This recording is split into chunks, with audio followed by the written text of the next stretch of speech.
Software engineers are more likely to found a successful startup, with a staggering 66% of tech unicorns being led by those who can code. And it is no coincidence that 7 out of 10 wealthiest men in the world right now are either software or hardware engineers. So in this video, I will show you why software engineers make the best entrepreneurs, why entrepreneurship is the natural progression for all software engineers, and why you're ready to become a world-class entrepreneur yourself with your existing skill set. But before we get into that, we first have to talk about a big mistake that all software engineers make, and that is thinking that being a great programmer automatically makes them a great software engineer. Knowing how to code well is important, but the real game changer in software engineering is actually leveraging those skills. Anyone can write code, right? But a software engineer takes it a step further by using code to solve real-life problems and by making products that people actually want. They're not just coding, they're shaping the future. That is no exaggeration. I mean it literally.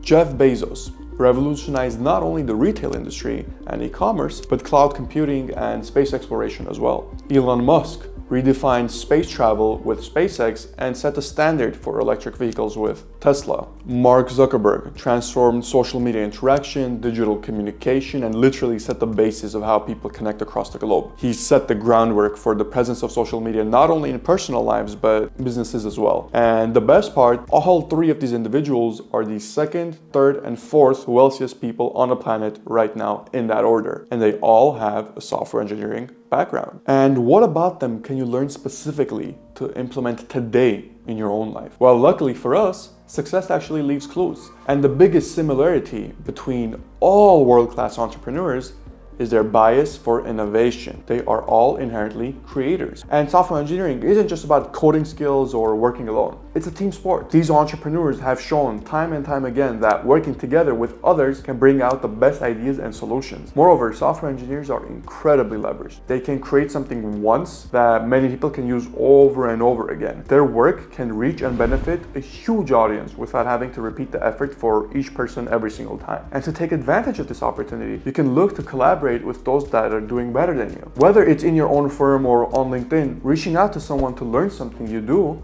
will never hurt you. And most of these innovators are software engineers because creating is what software engineering is all about. Whether it's an app, a website, or something else entirely, software engineers have always started with the goal of creating something new that will help people. And this drive to create is why software engineers have a big advantage when they dive into entrepreneurship.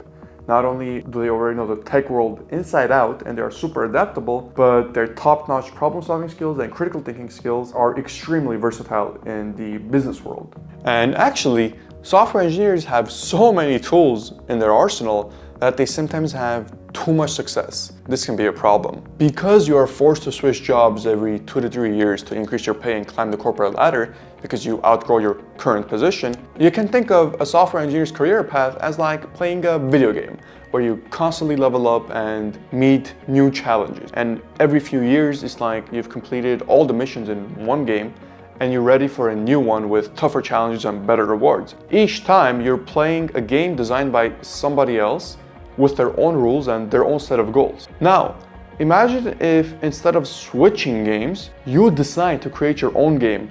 As the game developer, you set the rules, you design the challenges, and you ultimately choose the goals. You can build new levels to suit your skill set and your interests, crafting each detail to fit what you're passionate about and what you're envisioning. And by creating your own business, all the skills you gain and all the levels you beat directly contribute to your own creation, not just somebody else's. You get to invest in something that grows with you and reflects your own vision, making your professional journey not only more exciting, but also more fulfilling. And I'm sure you're probably wondering, well, when will I be ready to become an entrepreneur?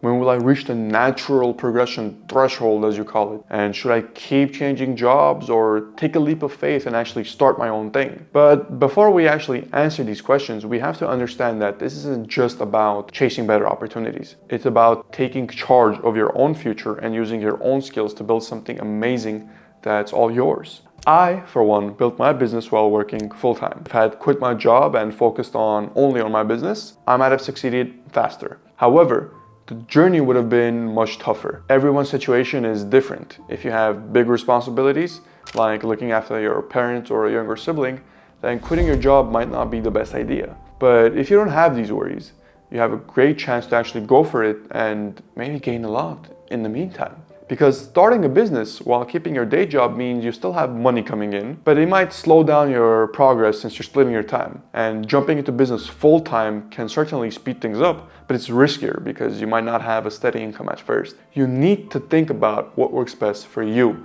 and your situation specifically. Because no matter what path you pick, remember, every person who starts a business has a different story. What works for one person might not work for you, and that's totally fine. The most important thing is to start creating for yourself in service of others, because that is where you will find the most success.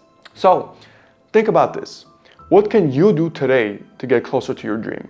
Remember, even the longest journeys start with a single step. And whether you spend a few hours each week to planning your business, or whether you watch a few YouTube videos to get a better understanding of it, or whether you join groups where people are on the same journey as you, every little step counts. And if you want a more concrete plan that will actually change your life and help you make that transition from software engineer to entrepreneur, then you need to watch this video next.